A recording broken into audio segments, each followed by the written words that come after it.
The morning mist clung to the cobblestones of Broadmill like whispered secrets, and Sarah Margaret Welch pulled her worn woolen shawl tighter around her shoulders as she stepped from the narrow doorway of her boarding-room. The autumn air carried the scent of wood smoke and damp leaves, mingling with the distant aroma of fresh bread from Henderson's bakery 3 streets over. But today, even the familiar comfort of those morning scents could not ease the weight that had settled in her chest like a stone dropped into still water. She had not slept. Again. The floorboards above her room had creaked through the night as Mrs. Pemberton paced, and Sarah knew with the peculiar certainty that comes from living on borrowed grace that her landlady was wrestling with a decision. The decision to ask her to leave. It would be the 4th boarding-house in 6 months, each dismissal delivered with the same apologetic firmness, the same regretful explanation that other tenants were uncomfortable, that business was suffering, that perhaps it would be best for everyone if she found arrangements elsewhere. The bell tower of St. Andrew's chimed 7 times, its bronze voice carrying across the rooftops and chimney-pots of the small town that had been her sanctuary once, and her prison now. Sarah counted each note automatically, a habit formed in childhood when time had moved differently, when each hour had held promise instead of mere endurance. She remembered standing in her father's garden behind the parsonage, counting those same chimes while she helped him tend his roses, her small hands learning the careful work of pruning away what was dead to make room for new growth. The memory surfaced unbidden and sharp, like stepping on a thorn hidden beneath autumn leaves. Her father, Reverend Thomas Welch, had been beloved in this town, his Sunday sermons drawing congregants from neighboring villages, his gentle wisdom sought by troubled souls and his warm laughter a balm to the lonely. He had raised Sarah alone after consumption claimed her mother when she was barely 3 years old, and together they had created a life of quiet contentment within the white-painted walls of the parsonage. She had grown up believing that goodness was rewarded, that truth would always surface like cream rising to the top of fresh milk, that a person's character mattered more than circumstances or appearances. How naive she had been! How terribly, innocently naive! The scandal had broken like a summer thunderstorm, sudden and devastating, transforming the landscape of her life in the space of a single afternoon. Mrs. Eleanor Barfield, the banker's wife and undisputed arbiter of social propriety in Broadmill, had discovered certain irregularities in the church accounts. Money missing. Records altered. Evidence, she proclaimed with righteous indignation, of embezzlement that stretched back nearly 2 years. The constable had been summoned, the church board convened, and within hours the whispered accusations had hardened into accepted fact. Thomas Welch, man of God, trusted shepherd of souls, had been stealing from his own congregation. Sarah's hands trembled slightly as she remembered that day, the way the familiar walls of the parsonage had seemed to close in around her as neighbor after neighbor arrived with faces set in masks of disappointed betrayal. She had stood beside her father's chair in his study, one hand resting on his shoulder, feeling the terrible stillness in him as the accusations mounted like cordwood stacked for burning. He had not defended himself, had not raised his voice or demanded proof or protested his innocence. He had simply sat in his worn leather chair, the one where he had penned 1,000 sermons and counseled countless troubled parishioners, and listened to his life's work crumble into ash. The weight of that silence still haunted her dreams. How many times had she replayed that afternoon, searching for clues she might have missed, words unspoken that could have changed everything. Her father's hands had remained folded in his lap, those same gentle hands that had braided her hair when she was small, that had turned the pages of beloved books as he read to her by lamplight, that had blessed countless infants and comforted the grieving. They had seemed so frail that day, so utterly defeated, as though the strength had simply drained out of them along with his reputation. Mrs. Barfield had presented her evidence with the theatrical precision of a woman accustomed to commanding attention. The ledger books spread across the mahogany table in the church vestry, each discrepancy marked with precise red ink.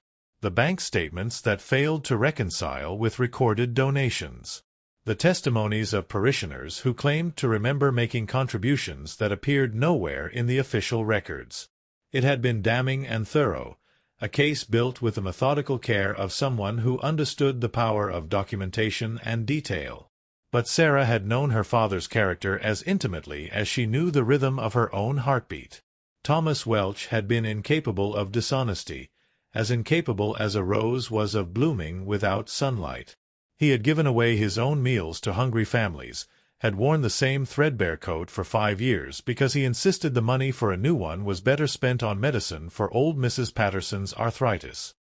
He had been generous to a fault, trusting beyond reason, innocent in the way that only truly good people could be innocent, which had made him, Sarah realized now with bitter clarity, the perfect target for someone clever enough to exploit that goodness. 3 days after the accusations, he was dead. His heart, the doctor said, though Sarah knew better. Hearts could break from more than physical strain. They could shatter from betrayal, from watching everything good and pure in a life be dismantled by lies dressed in the clothing of truth. She had found him in his garden, slumped beside his beloved roses, his face peaceful in a way it had not been since the accusations began. In his hand was a letter, addressed to her in his careful script, but she had never been able to bring herself to open it. The letter now rested in the bottom of her traveling case, as unread and heavy as her grief. The funeral had been a study in careful courtesy, attended by duty rather than affection. Reverend Morrison from the neighboring parish had delivered a sermon about forgiveness and redemption that managed to condemn and absolve in equal measure. The townspeople had come, dressed in their Sunday best, faces arranged in expressions of appropriate solemnity. But Sarah had felt the distance in their sympathy, the careful space they maintained between themselves and the family of the disgraced preacher. Even in death, her father's supposed sins created a barrier that Christian charity could not quite bridge. The church board, in their mercy, had given her a month to vacate the parsonage. Mrs. Barfield had generously allowed that while the father was guilty, the daughter should not be held accountable for his sins. But charity, Sarah learned, was a fragile thing that wilted under the weight of gossip and suspicion. Perhaps she had known about the missing money. Perhaps she had even helped conceal the crime. Perhaps the apple had not fallen far from the tree, and Thomas Welch's daughter bore watching. The whispers followed her like shadows, growing longer and darker with each passing day. Shopkeepers who had once greeted her warmly now served her with cool politeness, their eyes sliding away from direct contact. Former friends crossed the street to avoid speaking with her. Children, absorbing the unspoken judgment of their elders, would fall silent when she passed, watching her with the fascinated horror usually reserved for carnival oddities. She had become a living reminder of their mistake, their misplaced trust, their failure to see the wolf disguised as shepherd. The first weeks after her father's death had passed in a haze of grief and disbelief. Sarah had moved through the familiar routines of packing his belongings, sorting through a lifetime of accumulated memories, trying to decide what could be salvaged from the wreckage of their shared life. His books, worn from years of study and meditation, went to the church library where they would continue to serve others seeking wisdom and comfort. His clothes, simple but well cared for, were donated to families who could use them. His few possessions of value, a gold pocket watch that had belonged to his father, a set of silver candlesticks that had been a wedding gift, were sold to provide Sarah with a small nest egg that now represented her entire security. But it was the personal items that broke her heart. The pressed flowers from her mother's wedding bouquet, still preserved between the pages of his prayer book. The collection of smooth stones she had brought him from the creek bank as a child, each one carefully saved and treasured. The sketches he had made of her at various ages, capturing moments of childhood wonder and adolescent seriousness with an artist's eye for detail. These things spoke of a life lived with love and attention, a man who treasured the small gifts of human connection and found holiness in the ordinary moments of daily existence. How could such a man have been capable of theft and deception? How could someone who noticed every wildflower and remembered every kindness have lived a double life of calculated betrayal? The contradiction gnawed at her like a persistent ache, a puzzle with pieces that refused to fit together no matter how she arranged them. Mrs. Henderson, whose husband had been among her father's closest friends, had been the first to turn her away. "It's not personal, dear," she had said, wringing her flour-dusted apron in her hands as Sarah stood in the bakery doorway. But people are talking, and I can't afford to lose customers. You understand." Sarah had understood, though understanding did nothing to ease the sting of rejection or the growing certainty that Broadmill no longer held a place for Thomas Welch's daughter. The rejections that followed had each carried their own particular flavor of pain.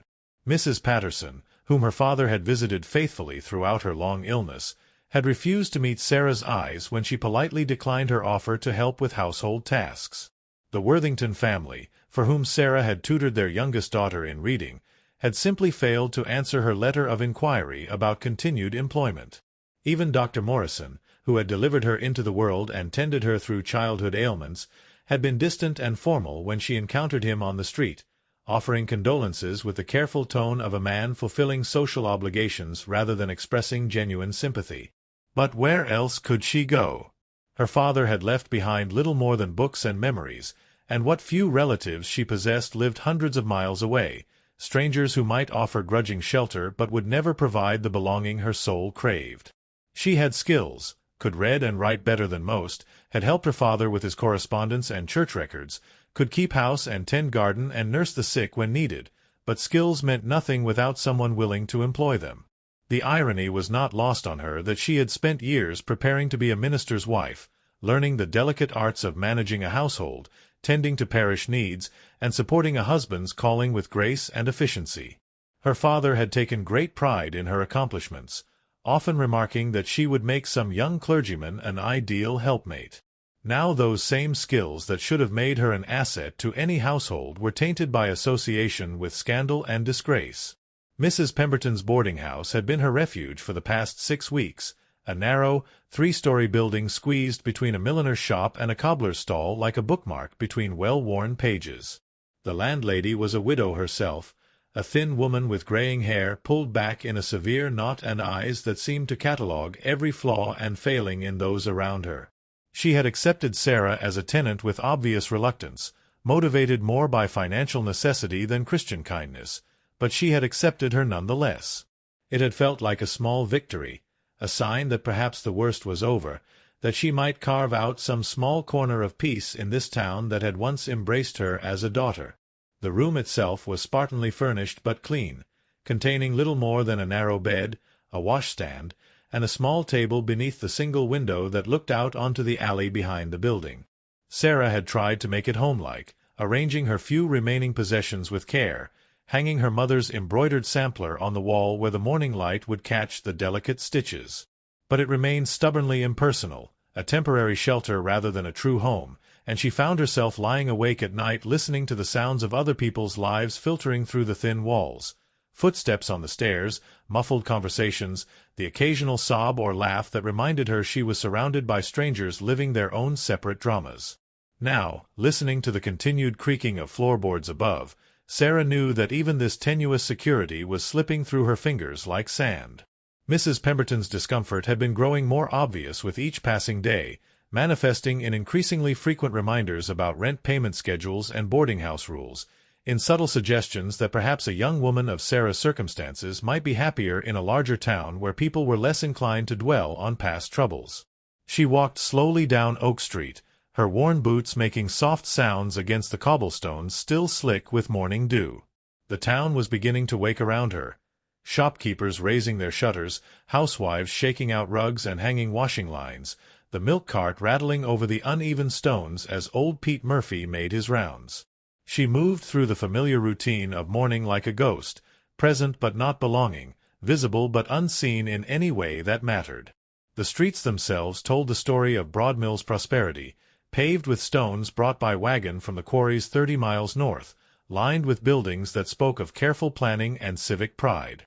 The courthouse square anchored the center of town, its imposing brick structure surrounded by the establishments that formed the backbone of community life.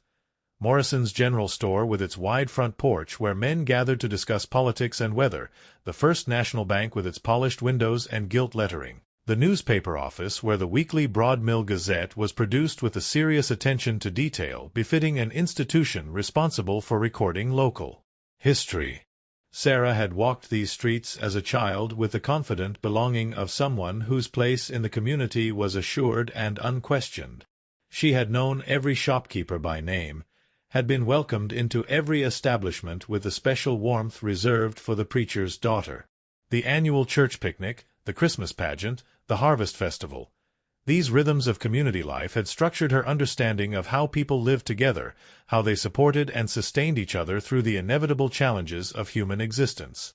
Now she moved through the same physical space like a stranger, acutely aware of how quickly belonging could be revoked, how fragile the bonds of community really were when tested by scandal and suspicion. The very familiarity of her surroundings made her exile more painful, like being locked out of a home where she could see her former life continuing without her through windows that no longer offered entrance. At the corner of Oak and Main, she paused beside the weathered fence that surrounded the Worthington property. The house beyond was one of the finest in Broadmill, a grand colonial structure with white columns and black shutters, surrounded by carefully maintained gardens that even in autumn held their dignity. It was here that Mrs. Eleanor Barfield held court, dispensing social judgment and moral guidance with the authority of wealth and position. Sarah had not seen the woman since the day she had delivered her devastating testimony to the church board, but she felt the weight of her presence nonetheless, a cold pressure that seemed to emanate from the perfectly appointed rooms beyond those pristine walls. Mrs. Barfield had always been a formidable figure in Broadmill society, the kind of woman who could make or break reputations with a carefully chosen word or strategic silence.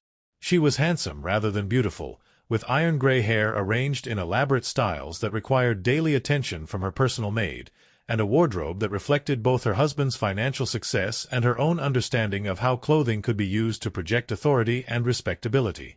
Her charitable work was legendary.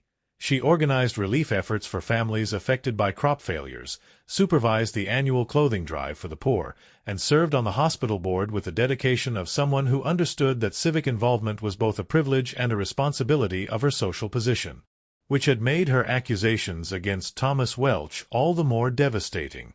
When Eleanor Barfield spoke, Broadmill listened. When she declared that the beloved preacher had betrayed their trust, few questioned her evidence or her motives. She had presented her case with the methodical precision of someone accustomed to being believed, and the community had responded with the swift judgment of people eager to resolve a troubling situation and return to familiar patterns of life.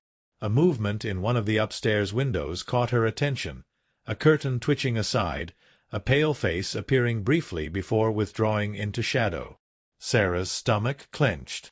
She was being watched, evaluated, found wanting.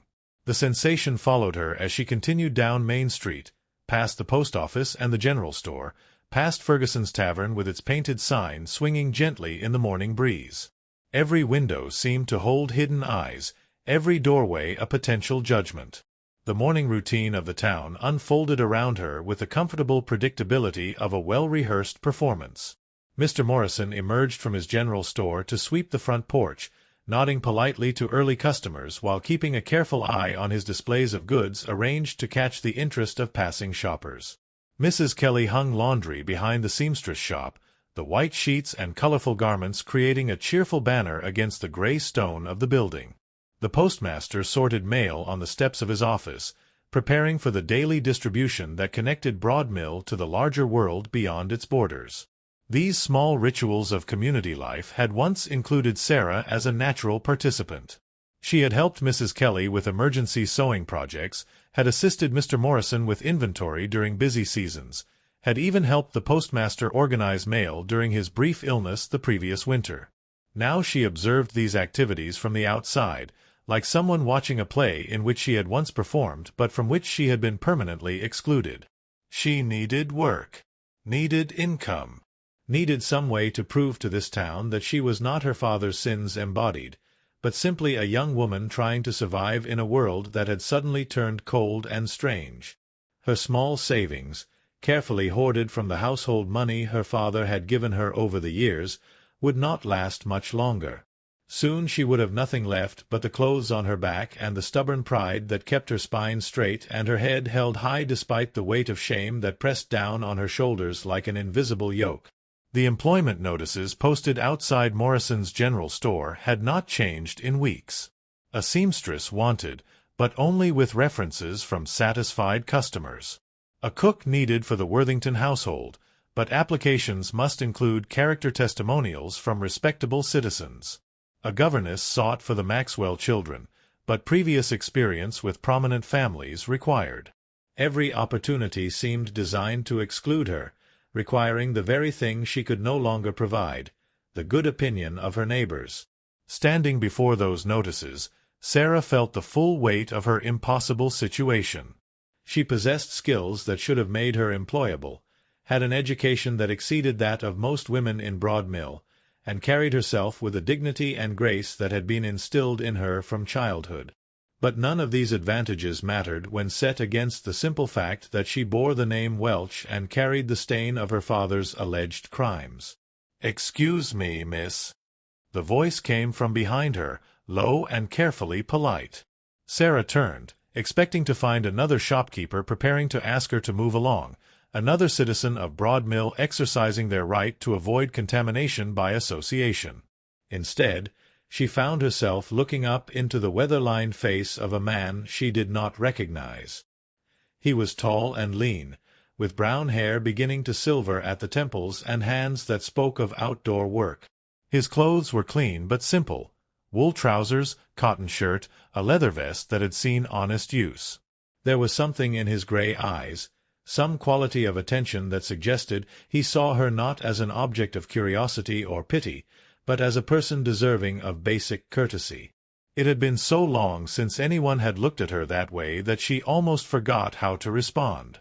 "I hope you'll forgive the intrusion," he continued, removing his hat to reveal hair that caught the morning light. "I'm Daniel Crawford. I have a small farm west of town, and I find myself in need of assistance. I couldn't help but notice you studying the employment notices." Sarah felt heat rise in her cheeks. "I'm afraid I wouldn't be suitable," she said quickly, the words tumbling over each other in her haste to forestall another disappointment. "I have no references, no recommendations. I wouldn't want to waste your time." Something shifted in his expression, a gentleness that made her throat tighten unexpectedly. "What I need," he said quietly, "is someone who can keep house, tend a kitchen garden, perhaps help with correspondence and accounts. Someone who's not afraid of hard work and honest labor. References are less important to me than character, and character is something a man can judge for himself if he takes the time to look." The kindness in his voice was so unexpected that Sarah felt tears prick at the corners of her eyes. When had she last heard kindness directed at her? When had anyone spoken to her as though her worth was not predetermined by circumstances beyond her control? She blinked rapidly, fighting the urge to weep right there on Main Street where any passing neighbor might witness her breakdown. "You don't understand," she whispered, glancing around to see if anyone was watching this conversation. "I'm Sarah Welch, Thomas Welch's daughter. The preacher who stole from the church. Everyone knows. No one wants anything to do with me." Daniel Crawford's expression did not change. He did not step backward or make excuses or suddenly remember urgent business elsewhere. Instead, he simply nodded, as though she had confirmed something he already knew. "I heard about your father," he said gently. "I'm sorry for your loss. Losing a parent is hard enough without having to bear the weight of other people's judgments too." Sarah stared at him, searching his face for signs of pity or calculation, for the subtle withdrawal she had learned to expect whenever her name was mentioned. She found neither. Instead, she saw something that made her chest ache with longing, simple human compassion offered without condition or qualification. "The offer stands," he said, settling his hat back onto his head. "I live alone on 40 acres about 3 miles west of town. It's quiet there, peaceful. The work is honest and the pay is fair. If you're interested, you can find me at Ferguson's Tavern most evenings around 6. I take my dinner there when I'm in town." He touched the brim of his hat politely and turned to go, but Sarah found herself speaking before she could stop herself. "Why?" she asked. "Why would you offer work to someone like me? Someone the whole town has turned against." Daniel paused, considering her question with the same serious attention he might give to any important matter. "I suppose," he said finally, "because I've learned that a town can be wrong about a person. And because everyone deserves the chance to earn their own way in the world, regardless of what others might think about their circumstances." He walked away then, his long strides carrying him down Main Street toward the livery stable where a wagon waited with patient horses. Sarah watched him go, her heart hammering against her ribs like a caged bird suddenly sensing the possibility of flight. It seemed impossible that this stranger, this Daniel Crawford, could offer her what no one else in Broadmill would, the simple dignity of honest work, the chance to prove her worth through her own efforts rather than her father's reputation. But perhaps, she thought as she watched his wagon disappear around the corner toward the western road, perhaps impossible things sometimes happened to people who had lost everything else. Perhaps when the world removed everything familiar and safe, it occasionally revealed something new and precious hidden beneath the rubble. The morning sun climbed higher, burning away the last of the mist that had clung to the cobblestones, and Sarah Welch walked back toward Mrs. Pemberton's boarding-house with something she had almost forgotten how to feel stirring cautiously in her chest. It was small and fragile, this new sensation, as delicate as the first green shoots that pushed through hard earth in early spring. But it was there nonetheless, warming her from the inside out as she climbed the narrow stairs to her cramped room. Hope. Against all reason and experience, despite everything that had taught her to expect disappointment and rejection, she dared to hope.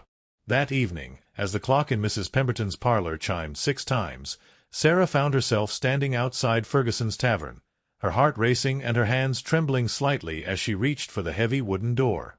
Through the small windows, she could see the warm glow of lamplight and the shadowy figures of men gathered around rough tables. The sound of conversation and occasional laughter drifted into the street, a reminder of the social connections she had lost, the comfortable camaraderie that no longer included her. But somewhere in that warmth and light sat Daniel Crawford, a man who had looked at her and seen not Thomas Welch's disgraced daughter, but simply a person in need of work and worthy of consideration. The memory of his steady gray eyes and gentle voice gave her the courage to push open the door and step across the threshold into whatever came next. The interior of Ferguson's tavern enveloped Sarah in warmth and the mingled scents of pipe tobacco, hearty stew, and the lingering sweetness of apple cider. The rough-hewn wooden tables were scarred by years of use, their surfaces polished smooth by countless elbows and conversations.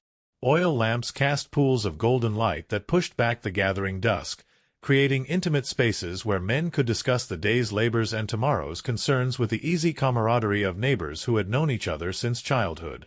Sarah hesitated just inside the doorway, acutely aware that she was one of perhaps 3 women in the establishment, and certainly the only one unaccompanied by a husband or father. The conversations around her seemed to falter for a moment as heads turned to assess this unexpected arrival, and she felt the familiar weight of scrutiny settling on her shoulders like an unwelcome cloak.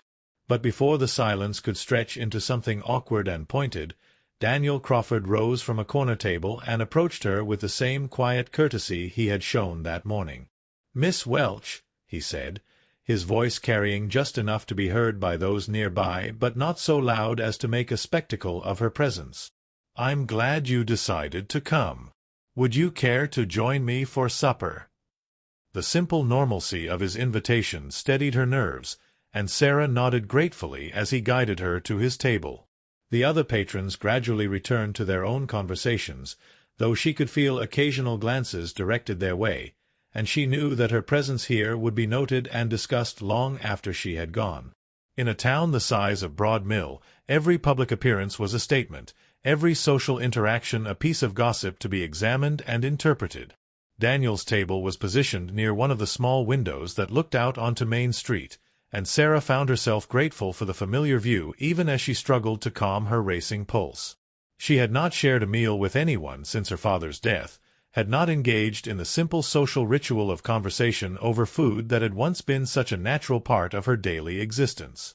The isolation of the past months had made her forget how to navigate these ordinary human interactions, and she found herself searching for appropriate responses to Daniel's gentle inquiries about her comfort and preferences.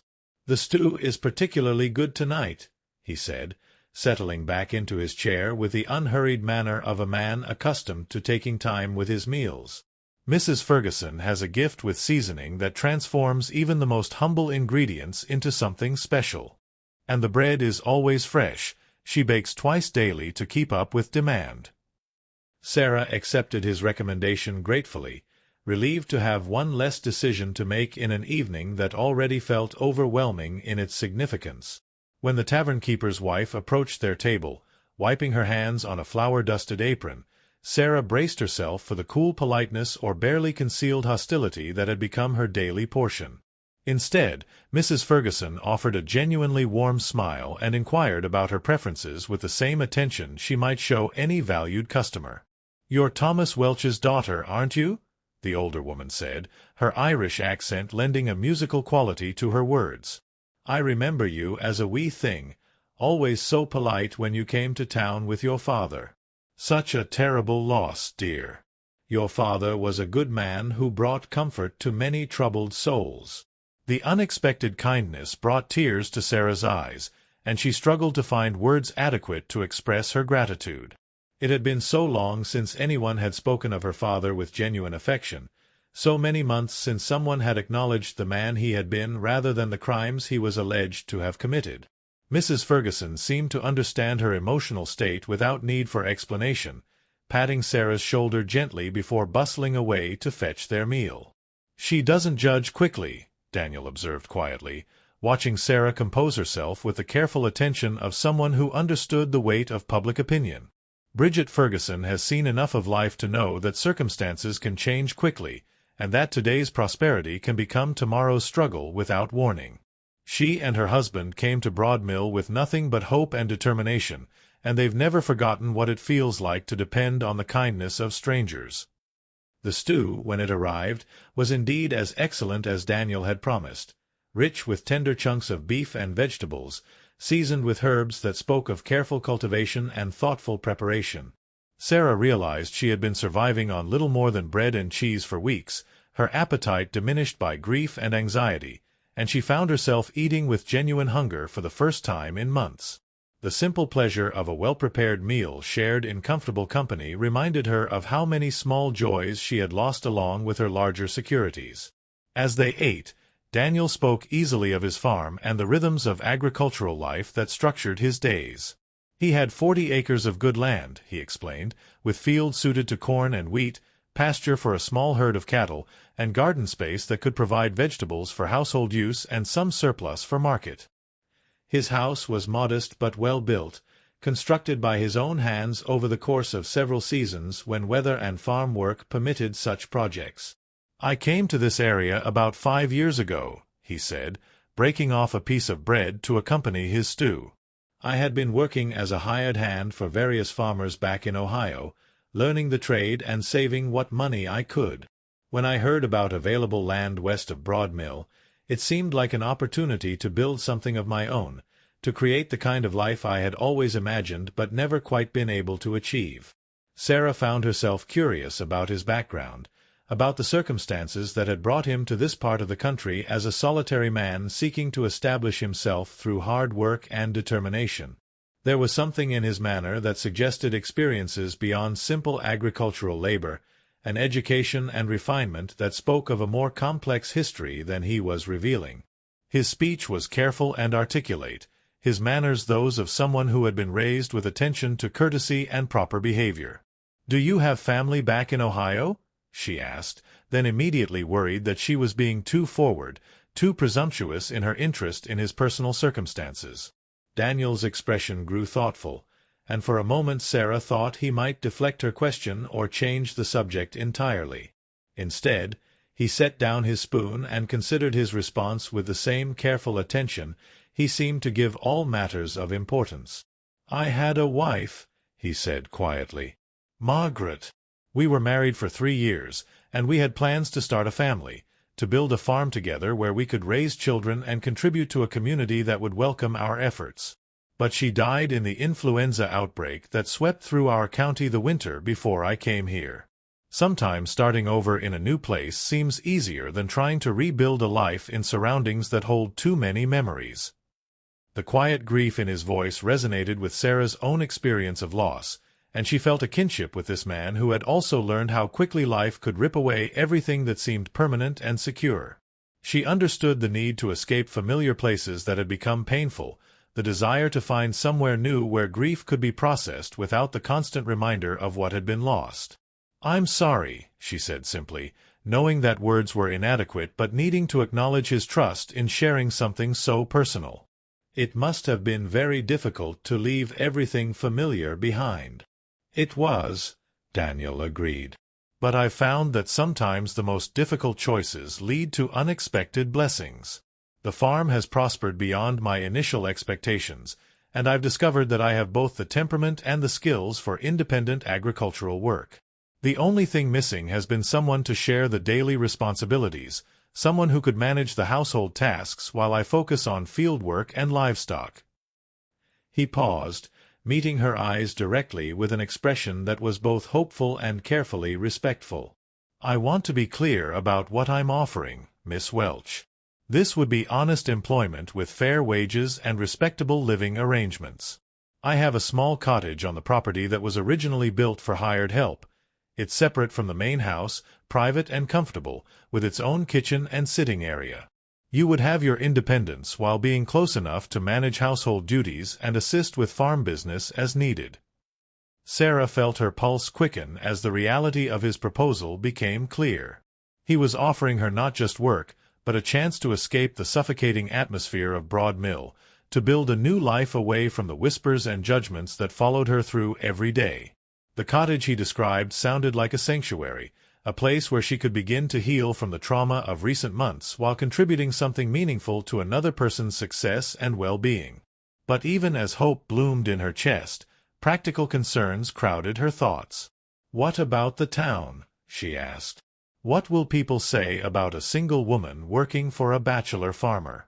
Won't that create exactly the kind of gossip and speculation that might harm your reputation?" Daniel's smile was gentle but confident. "I've learned that people will always find something to talk about, regardless of how carefully one tries to avoid controversy. The important thing is to conduct oneself with integrity and let one's actions speak louder than other people's speculation. Besides, I have a feeling that once folks see the quality of your work and character, any initial skepticism will quickly fade." His faith in her abilities touched Sarah deeply, but she found herself compelled to voice the fears that had been haunting her since her father's death.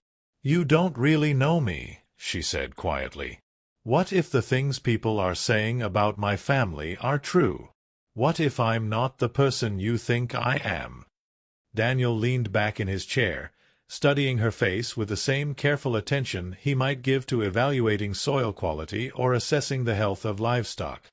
When he spoke, his voice carried a conviction that surprised her with its certainty. "I've been observing people for most of my life," he said. "Working as a hired hand, you learn to read character quickly, to distinguish between employers who will treat you fairly and those who will take advantage if given the chance. You develop an instinct for integrity, for the kind of person who will honor their agreements and respect the dignity of honest labor." He paused, choosing his words with obvious care. "From what I've seen of you, Miss Welch, you carry yourself with the kind of quiet dignity that comes from genuine character. You faced terrible circumstances with grace, maintained your composure under pressure that would break many people, and shown consideration for others even when they've offered you little kindness in return. Those are not the qualities of someone capable of deception or dishonesty." Sarah felt tears threatening again, overwhelmed by this stranger's ability to see past the circumstances that had defined her recent existence to recognize qualities she had begun to doubt she still possessed. When had she last felt truly seen, truly valued for who she was rather than judged for what she had supposedly done or failed to do? "Furthermore," Daniel continued, "I knew your father by reputation long before the recent troubles. Thomas Welch was known throughout this region as a man of exceptional integrity and compassion. Farmers from miles around spoke of his visits to their homes during times of illness or hardship, of his willingness to offer comfort and practical assistance without regard for denomination or social standing. A man like that doesn't raise a daughter capable of the kind of behavior people have been suggesting. The validation of her father's character was perhaps the greatest gift Daniel could have offered her. For months, Sarah had struggled with doubt, wondering if she had been naive about the man who had raised her, if there had been aspects of his character that she had been too young or too trusting to recognize. To hear someone speak of Thomas Welch with the respect and affection she remembered from her childhood helped restore her faith in her own perceptions and memories. As the evening progressed, they discussed the practical details of the arrangement Daniel was proposing. The work would involve managing the farmhouse kitchen, maintaining the vegetable garden that provided food for the household, keeping financial records for farm expenses and income, and occasionally assisting with tasks like preserving food for winter storage or helping during harvest when extra hands were needed. The wages he offered were more generous than Sarah had dared to hope, enough to allow her to rebuild her savings while maintaining her independence. More importantly, the work would provide her with purpose and the satisfaction that came from contributing to something meaningful and productive. After months of feeling useless and unwanted, the prospect of being needed again filled her with anticipation that surprised her with its intensity. "When would you like me to start?" she asked, hardly believing that she was actually accepting his offer, that this unexpected opportunity was truly being extended to her. "Whenever you're ready," Daniel replied. "I can arrange to collect you and your belongings tomorrow if that suits your circumstances. The cottage has been empty for several months, but it's in good condition and fully furnished. You should be quite comfortable there." As they prepared to leave the tavern, Sarah noticed that several of the other patrons were watching their interaction with obvious curiosity. She recognized a few faces, men who had attended her father's church, who had spoken at his funeral with carefully neutral expressions that revealed nothing of their true feelings about his alleged crimes. Tomorrow, she knew, word would spread throughout Broadmill that Thomas Welch's daughter had been seen dining with Daniel Crawford, the solitary farmer from the western edge of the county. But for the first time in months, the prospect of becoming the subject of gossip did not fill her with dread. Instead, she felt a surprising sense of liberation, as though she was finally taking control of her own destiny rather than simply enduring whatever circumstances others chose to impose upon her. If people wanted to talk about her choices, at least now they would be discussing actions she had taken deliberately rather than sins she had supposedly inherited. The walk back to Mrs. Pemberton's boarding house passed in comfortable silence, with Daniel escorting her through the quiet streets with the same courtesy he might show any lady deserving of protection and respect. The gas lamps cast pools of yellow light along their route, and the familiar buildings of Broadmill seemed somehow different now that she knew she would soon be leaving them behind. At the front door of the boarding house, Daniel tipped his hat politely and confirmed their arrangements for the following day. "I'll be here at 9 o'clock tomorrow morning with the wagon," he said. "Will that give you sufficient time to make your preparations?" Sarah nodded, still struggling to believe that this transformation in her circumstances was actually occurring. "Thank you," she said simply, knowing that no words could adequately express her gratitude for his kindness and faith in her character. "Thank you," Daniel replied. "I have a feeling this arrangement will benefit us both considerably." As Sarah climbed the narrow stairs to her room, she heard Mrs. Pemberton emerge from the parlor with the obvious intention of inquiring about her evening activities. The landlady's curiosity was barely concealed behind a facade of landlady concern, and Sarah knew that she was expected to provide an account of her whereabouts and companions that would satisfy her hostess's need for information to share with other interested parties. "I'll be leaving tomorrow morning," Sarah said simply, cutting short whatever interrogation Mrs. Pemberton had planned. "I found employment outside of town, and I'll be taking my belongings with me when I go." The landlady's expression shifted rapidly from curiosity to disappointment to what might have been relief. "Well," she said finally, "I hope you'll be happy in your new situation. It's probably for the best, really. A fresh start in a new place, away from all the unpleasantness." Sarah nodded politely and continued up the stairs, leaving Mrs. Pemberton to draw whatever conclusions she chose about this sudden development. In her small room, she began the process of packing her few possessions, folding her clothes with care and wrapping her precious books in her spare petticoat to protect them during the journey.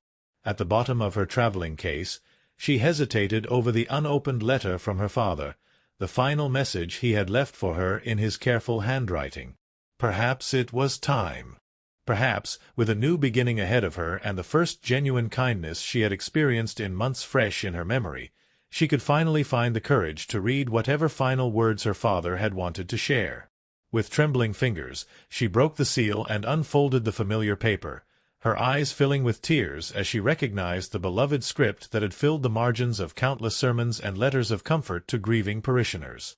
"My dearest Sarah," the letter began, "if you are reading this, then I am no longer able to speak these words to you in person, and for that I am more sorry than you can possibly know. There are things I should have told you long ago, truths that I kept hidden out of pride and perhaps misguided desire to protect you from the more complicated realities of human nature." Sarah's hands shook as she continued reading, her father's words revealing a story she had never suspected, a web of deception and manipulation that had destroyed his reputation while protecting the true guilty party. Mrs. Eleanor Barfield, it seemed, had not discovered evidence of embezzlement. She had created it, carefully and methodically, to conceal her own systematic theft from the church funds she had been trusted to oversee. Thomas Welch had discovered her crimes quite by accident, finding discrepancies in records that she had believed were safely hidden. But instead of exposing her immediately, he had chosen the path of Christian mercy, approaching her privately to offer the chance for confession and restitution. Mrs. Barfield had seemed grateful for his discretion, promising to replace the missing funds and make a full confession to the church board. Instead, she had used the time he had given her to construct an elaborate frame that would shift blame to him while eliminating the only witness to her crimes. The evidence she had presented to the church board had been real but fabricated, created through careful manipulation of records and testimony from accomplices who believed they were serving the cause of justice. "I could have fought the accusations," her father's letter continued, "could have demanded a full investigation that might have revealed the truth. But I realized that such a battle would destroy the church community I had spent my life building, would pit neighbor against neighbor in a struggle that would leave everyone damaged regardless of the outcome. Better, I thought, to accept the blame and spare others the pain of discovering how thoroughly they had been deceived by someone they trusted." The letter went on to explain that he had documentation hidden in a safe place, evidence that would prove Mrs. Barfield's guilt and restore his reputation if Sarah ever chose to pursue the matter. But he urged her to consider carefully whether exposing the truth would serve any constructive purpose, whether the satisfaction of vindication would be worth the pain it would cause to innocent people who had been manipulated as surely as he had been. "What matters most," he concluded, "is that you remember who you are and what you are capable of becoming. You have strength and character that no false accusation can diminish, and I have complete faith that you will find your way to a life of meaning and happiness regardless of what others may believe about our family. Be kind, be truthful, be brave, and know that you carry my love with you always." Sarah wept as she finished the letter, grieving anew for a father whose goodness had been even greater than she had realized, whose final act had been to sacrifice his own reputation to spare his community further pain. But along with the grief came a profound sense of relief and validation. Her instincts about his character had been correct. The man who had raised her with such love and wisdom had been exactly who she had always believed him to be. The letter also contained specific instructions for retrieving the hidden evidence, should she ever choose to clear their family name. But as Sarah held the precious pages in her hands, she found herself thinking about Daniel Crawford's words regarding the importance of moving forward rather than remaining trapped by past injustices. Perhaps someday she would feel compelled to reveal the truth about Mrs. Barfield's crimes. For now, it was enough to know that truth existed, that her father's honor remained intact in the eyes of God even if human judgment had been deceived. As she finished packing her belongings, Sarah felt a sense of completion that had nothing to do with the physical task at hand. Tomorrow would bring a new chapter in her life, an opportunity to discover who she could become when freed from the weight of others' false judgments. Daniel Crawford had offered her more than employment. He had given her the chance to reclaim her dignity and build something meaningful from the ruins of her former existence. The thought of the cottage waiting for her, of the gardens she would tend and the household she would manage, filled her with anticipation that warmed her from the inside out. For the first time since her father's death, she felt hopeful about the future, confident that she possessed the strength and skills necessary to succeed in this new environment. Outside her window, Broadmill settled into the quiet rhythms of evening, lamplight glowing in familiar windows, families gathering around supper tables to share the events of their days. Soon she would be part of a different kind of life, simpler perhaps but no less meaningful, where her worth would be measured by her contributions rather than her associations. Sarah Margaret Welch closed her traveling case with a sense of finality that felt more like beginning than ending. Tomorrow, she would leave behind the girl who had been defined by scandal and loss, and begin discovering the woman she was meant to become. And for the first time in months, that prospect filled her with joy rather than fear. The morning sun painted the countryside in shades of gold and amber as Daniel's wagon rolled westward from Broadmill, carrying Sarah toward a future that felt both uncertain and infinitely promising. She sat beside him on the wooden seat, her traveling case and few possessions secured in the wagon bed behind them, watching the familiar landmarks of her childhood fade into the distance with each turn of the wheels. The bell tower of St. Andrew's grew smaller against the horizon until it disappeared entirely, taking with it the last visible connection to the life she was leaving behind. The road wound through rolling hills dotted with farmsteads and woodlets where the autumn foliage blazed in brilliant reds and oranges. Split-rail fences marked property boundaries, and cattle grazed peacefully in pastures still green despite the advancing season. It was beautiful country, prosperous and well-tended, speaking of families who had worked this land for generations and passed down both its bounty and its responsibilities to children who understood the value of patient cultivation. Daniel drove with the easy competence of a man comfortable with horses and familiar with every rut and curve in the road. He pointed out landmarks as they traveled, the creek that provided water for irrigation during dry spells, the stand of oak trees where he harvested firewood each winter, the neighbor's property line marked by an ancient stone fence built by the first settlers in the region. His voice carried genuine affection for this landscape he had chosen to call home, and Sarah found herself beginning to see it through his eyes, recognizing the possibilities it offered rather than mourning what she had left behind. "The soil here is particularly rich," he explained as they passed a recently harvested cornfield where stubble stood in orderly rows. "The creek floods every few years and deposits new sediment across the bottomland. It's one of the reasons I chose this location when I was looking for property to purchase. Good soil is the foundation of everything else. Without it, all the hard work in the world won't produce the kind of harvest that can sustain a family."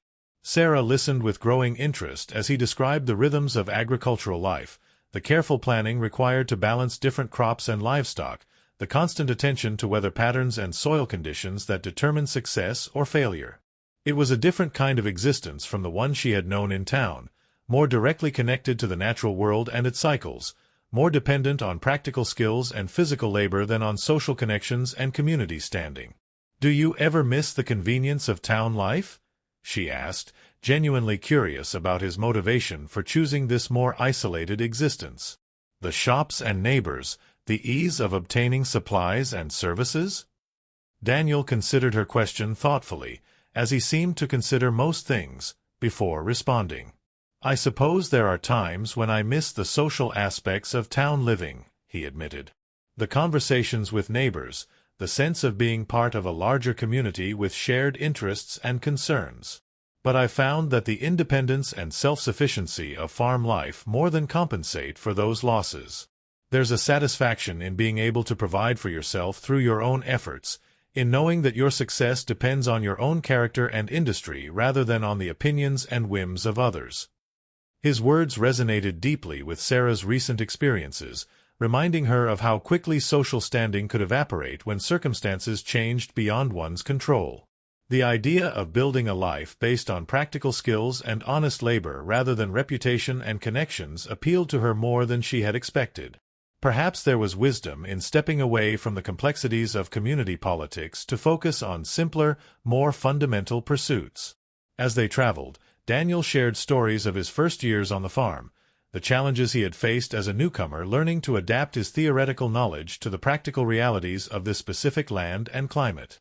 He spoke of crops that had failed despite his best efforts, of livestock that had required more care than he had anticipated, of improvements to buildings and equipment that had taken far longer to complete than originally planned. But his tone carried no bitterness or regret. Instead, he seemed to view these difficulties as valuable lessons that had ultimately made him a better farmer and a more resilient person. The first winter was particularly challenging, he recalled with a smile that suggested the memory had lost its sting. I had underestimated how much firewood would be needed to heat the house adequately, and I found myself cutting and splitting wood in snowstorms just to keep the pipes from freezing. I learned that preparation and foresight are just as important as hard work when it comes to surviving and prospering in an environment that doesn't forgive careless planning. Sarah found herself imagining that long-ago winter, picturing Daniel working alone in harsh weather to maintain the basic necessities of life. There was something admirable about his willingness to face such challenges without complaint, to view hardship as an opportunity for growth rather than a source of resentment. It spoke to a strength of character that she was beginning to recognize as one of his defining qualities. The wagon crested a small hill, and suddenly the Crawford farm spread out before them like a picture from an illustrated magazine. The house was larger than Sarah had expected, a two-story structure with a wraparound porch and neat white paint that gleamed in the morning sunlight. Outbuildings were arranged with obvious planning around a central farmyard, a substantial barn, a chicken coop, a granary, and various sheds for equipment and supplies. Gardens and orchards stretched beyond the immediate vicinity of the house, and pastures dotted with cattle extended to wooded hills in the distance. But it was the small cottage set apart from the main buildings that captured Sarah's immediate attention. Nestled among mature maple trees whose leaves created a canopy of brilliant color, it looked like something from a fairy tale, a perfect miniature house with its own garden plot and a front porch just large enough for a single chair. Smoke rose from its chimney, suggesting that Daniel had prepared for her arrival by ensuring the interior would be warm and welcoming.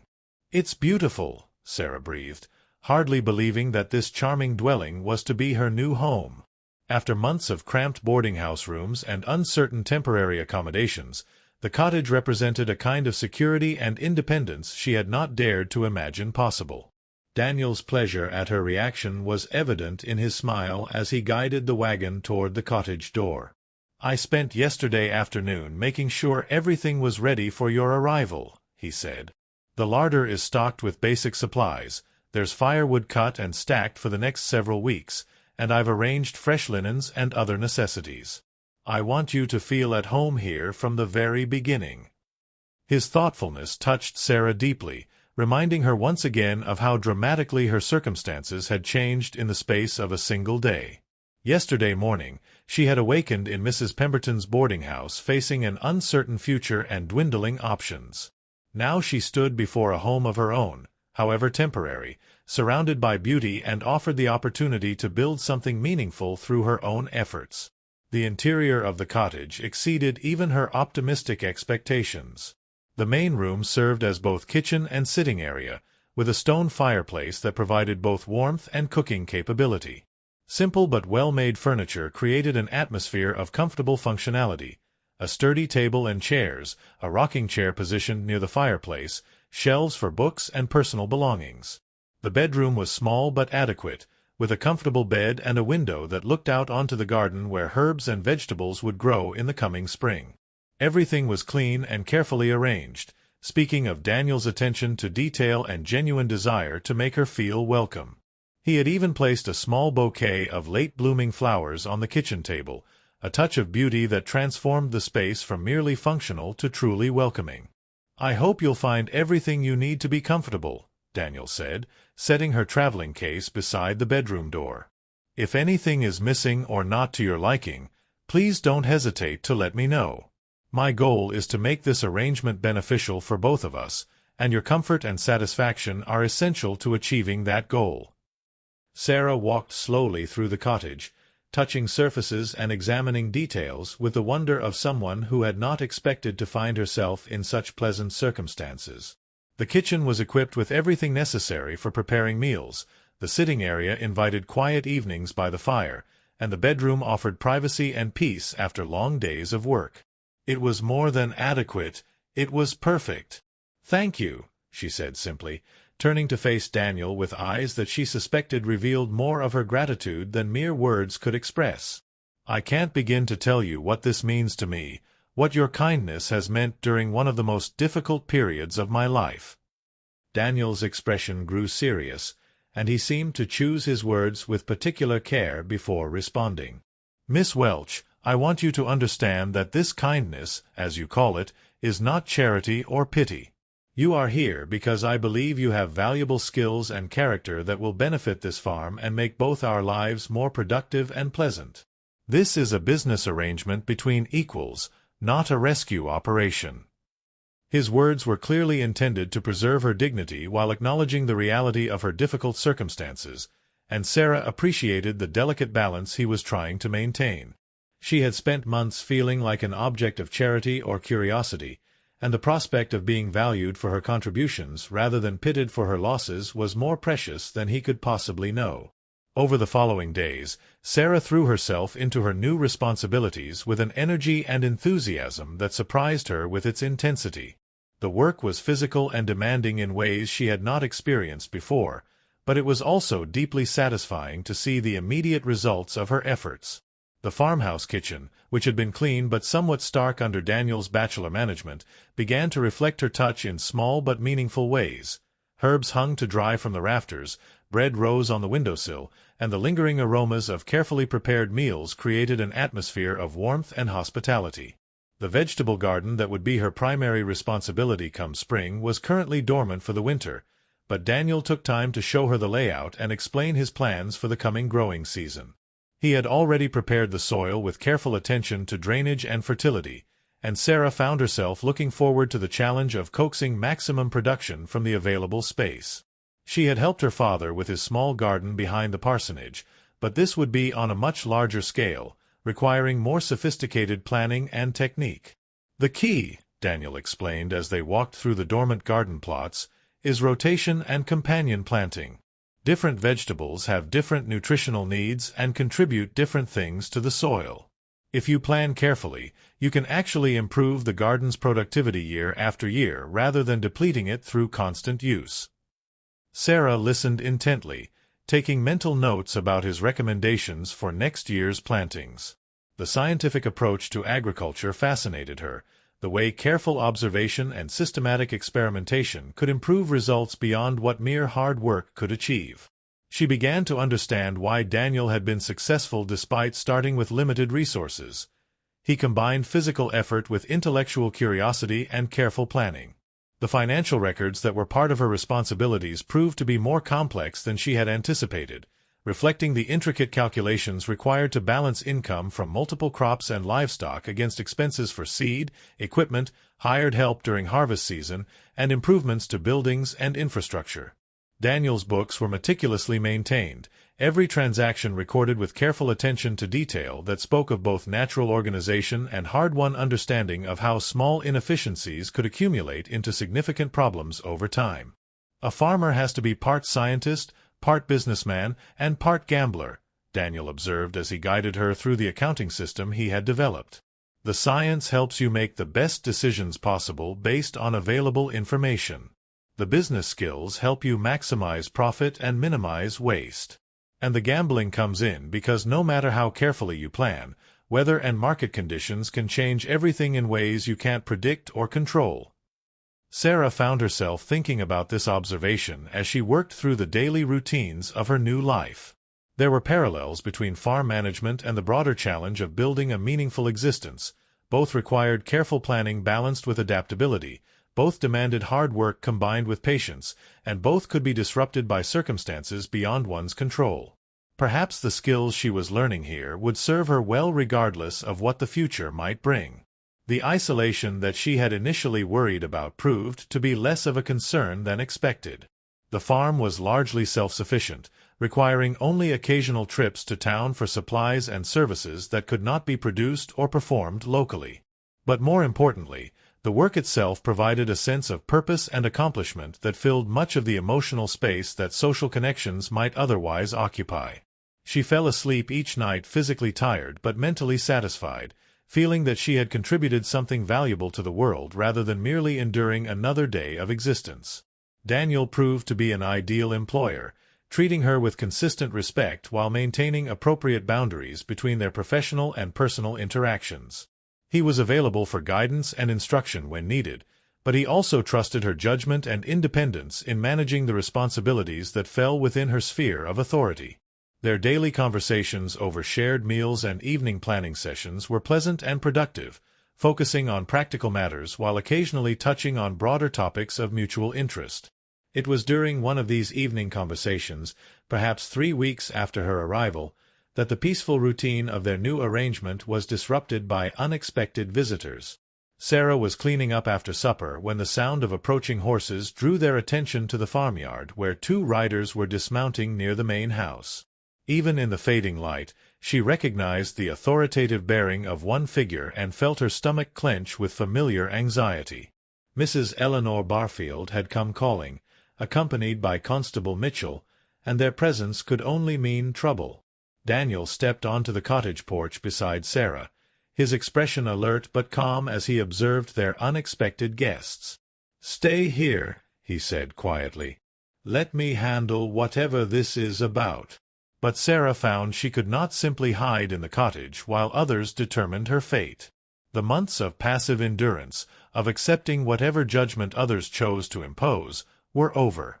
Her father's letter had revealed the truth about Mrs. Barfield's character and crimes, and while Sarah had not yet decided whether to act on that knowledge, she would not cower before this woman who had destroyed her family through calculated deception.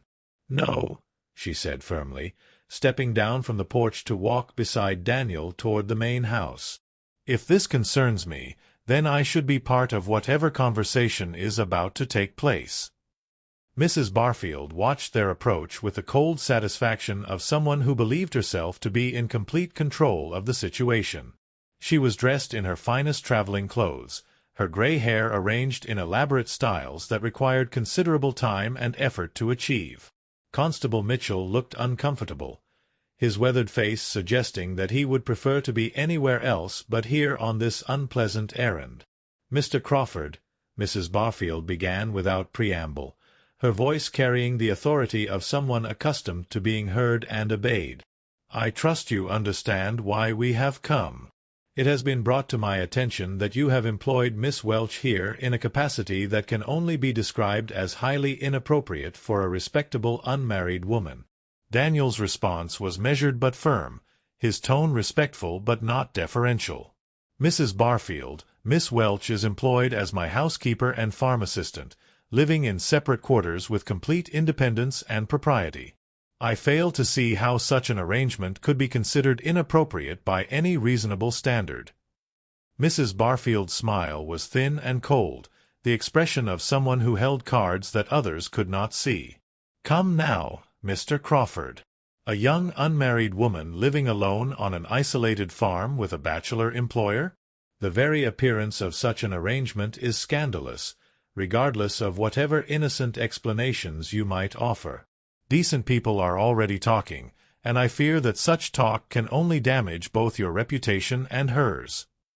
Sarah felt anger rising in her chest, hot and fierce after months of suppressed frustration. This woman who had destroyed her father through calculated lies now had the audacity to claim concern for her reputation? The hypocrisy was staggering, and Sarah found that she could no longer remain silent in the face of such brazen manipulation.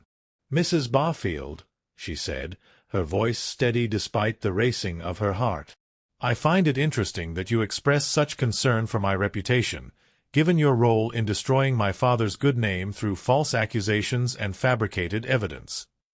The older woman's eyes narrowed dangerously, but her expression remained controlled. "Miss Welch, I understand that grief and difficult circumstances can affect one's judgment, but I must warn you against making statements that could be interpreted as slanderous. Your father's crimes were thoroughly documented and witnessed by multiple reliable citizens." Sarah felt Daniel's presence beside her like a steadying influence, reminding her that she was no longer alone in facing this woman's manipulations. The knowledge of her father's hidden letter gave her strength, but more importantly, the months of rebuilding her sense of self-worth had restored her courage to stand up for truth and justice. "Were they?" she asked quietly. "Or were they carefully constructed lies designed to conceal your own systematic theft from the church funds you were trusted to oversee?" The silence that followed her words seemed to stretch for an eternity. Mrs. Barfield's face went pale, then flushed with color that could have been anger or fear. Constable Mitchell looked confused, his eyes moving between the two women as he tried to understand the implications of what was being said. "That's enough," Mrs. Barfield said finally, her voice sharp with authority. "Constable Mitchell, I want you to arrest this woman for slander and defamation of character. Such wild accusations cannot be tolerated in a civilized community." But before the constable could respond, Daniel stepped forward with an expression that suggested he had been expecting this moment and was prepared for it. "Actually, Mrs. Barfield, I think you'll find that Miss Welch's accusations are neither wild nor slanderous.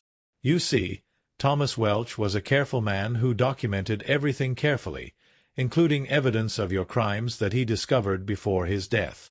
Mrs. Barfield's composure finally cracked, revealing the calculating nature beneath her facade of righteous authority. "You have no proof of anything," she said, but her voice lacked its former confidence. "Whatever fantasy you've constructed to protect this girl's reputation cannot change the facts of her father's guilt." Daniel smiled, reaching into his jacket to withdraw a folded packet of papers that Sarah recognized with shock as documents from her father's hidden cache. When had he retrieved them?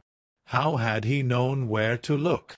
"Actually," Daniel said calmly, "I have extensive proof. Bank records showing discrepancies between deposits and your recorded contributions. Testimony from merchants who remember transactions that don't match your claimed charitable donations. And most damning of all, correspondence between you and your accomplices discussing how to frame Reverend Welch for crimes you had committed." The silence that followed was broken only by the sound of Mrs. Barfield's rapid breathing and the rustle of papers as Constable Mitchell examined the evidence with growing amazement. Sarah stared at Daniel in wonder, unable to understand how he had come to possess information she had not yet chosen to reveal. "I've been investigating this matter for months," Daniel explained, meeting her questioning gaze with gentle understanding. "Your father was my friend, Miss Welch. We corresponded regularly during the years before his death, and I knew his character too well to believe the accusations against him. When I heard about the charges, I began looking into Mrs. Barfield's background and financial affairs, and what I found convinced me that your father was innocent of any wrongdoing." Mrs. Barfield made one final attempt to maintain control of the situation. "This is preposterous," she declared, but her voice wavered with uncertainty. "Whatever documents you think you found, they prove nothing except the desperation of people willing to create false evidence to protect a criminal's reputation." Constable Mitchell looked up from the papers with an expression that suggested he had seen enough to understand the true situation. "Ma'am," he said quietly, "these bank records are official documents with dates and signatures. If they're authentic, then we need to have a very serious conversation about some serious crimes." The confrontation that followed was swift and devastating. Faced with documentary evidence of her systematic theft and the testimony of witnesses Daniel had carefully interviewed over months of investigation, Mrs. Barfield's defenses crumbled completely. The authoritative woman who had dominated Broadmill society through force of personality and social position was revealed as a calculating criminal who had destroyed an innocent man's reputation to conceal her own crimes. As Constable Mitchell placed her under arrest, Sarah felt a complex mixture of emotions: relief that her father's name would finally be cleared, satisfaction that justice was being served, but also a deep sadness for the pain that had been caused by one person's greed and dishonesty. The vindication she had thought she wanted felt less triumphant than she had expected, perhaps because it could not restore her father to life or undo the months of suffering his family had endured. "How long have you known?" she asked Daniel as they watched the constable's wagon disappear down the road toward town. How long have you been investigating this situation?" Daniel's expression was gentle but serious as he considered his response. "I suspected from the beginning that something was wrong with the accusations against your father," he said. "The man I knew through our correspondence was incapable of the crimes attributed to him. But I didn't have solid proof until after you came to work here, when I was finally able to access some records that had been previously unavailable." Sarah realized with sudden clarity that Daniel's offer of employment had not been the spontaneous act of kindness she had assumed. He had sought her out deliberately, not just to help her but to gain access to information that would allow him to complete his investigation. The knowledge should have angered her, should have made her feel manipulated and used, but instead she found herself impressed by his dedication to justice and his loyalty to her father's memory. "Were you ever going to tell me?" she asked. "About the investigation? About what you were doing?" Daniel nodded slowly. "I had planned to share everything with you once I had gathered sufficient evidence to ensure success. I didn't want to raise your hopes prematurely, or put you in danger if Mrs. Barfield discovered what we were doing before we were ready to act." The word "we" warmed Sarah more than she had expected. Even when she hadn't known about his investigation, Daniel had considered her a partner in the effort to restore her father's reputation. He had been protecting her while working to clear their family name, taking personal risks to ensure that justice would eventually be served. The weeks that followed brought dramatic changes to life in Broadmill. Mrs. Barfield's arrest and the revelation of her crimes sent shockwaves through the community, forcing people to confront the reality that they had been completely deceived by someone they had trusted implicitly. The church board issued a formal apology to Thomas Welch's memory and to Sarah personally, acknowledging their failure to investigate thoroughly before accepting accusations that had seemed credible at the time. But more importantly for Sarah's daily existence, the clearing of her father's name restored her standing in the community and opened doors that had been firmly closed for months. Neighbors who had shunned her began offering tentative greetings when she accompanied Daniel to town for supplies. Shopkeepers who had served her with cold politeness now engaged in friendly conversation about farm business and community affairs. The transformation was gradual but unmistakable, as though she was emerging from a long winter into the warmth of spring acceptance. Yet Sarah found that she was less interested in reclaiming her place in Broadmill society than she might have expected. The life she had built on Daniel's farm satisfied her in ways that her previous existence had not, offering both the independence and the sense of purpose that she had discovered she valued above social acceptance. The work was hard but meaningful, the environment peaceful and beautiful, and the daily challenges of agricultural life engaged her mind and body in productive ways. More significantly, her relationship with Daniel had evolved beyond the formal boundaries of employer and employee into something deeper and more complex. The shared experience of seeking justice for her father had created a bond of trust and mutual respect that formed the foundation for genuine friendship. Their evening conversations ranged far beyond farm business to encompass books, ideas, dreams for the future, and the kind of philosophical discussions that fed the soul as well as the mind.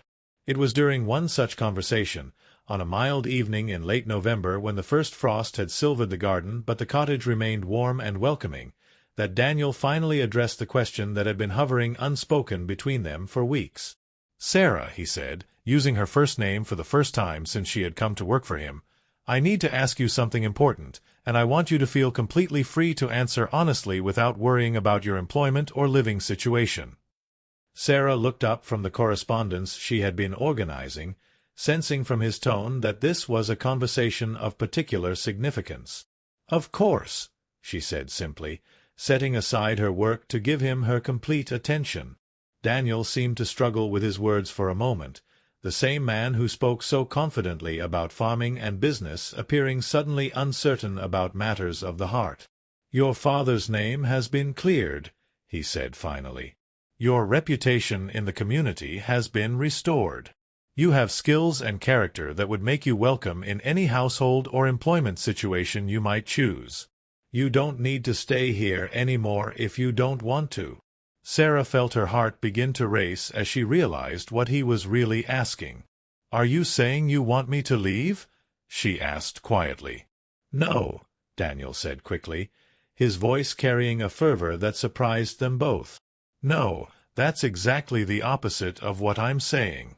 What I'm trying to ask, very badly it seems, is whether you might want to stay not as my employee, but as my wife." The words hung in the air between them like something tangible, changing the very atmosphere of the cottage with their weight and possibility. Sarah stared at him, seeing in his face the same vulnerability she had felt when she first knocked on Ferguson's tavern door, the courage required to risk rejection in pursuit of something precious and uncertain. "I know it may seem sudden," Daniel continued, his words coming faster now as though he needed to express everything before his courage failed. "But these months of working together, of building something meaningful side by side, have shown me that we could have a good life together. More than good, we could have the kind of partnership that makes both people stronger and happier than they could be alone."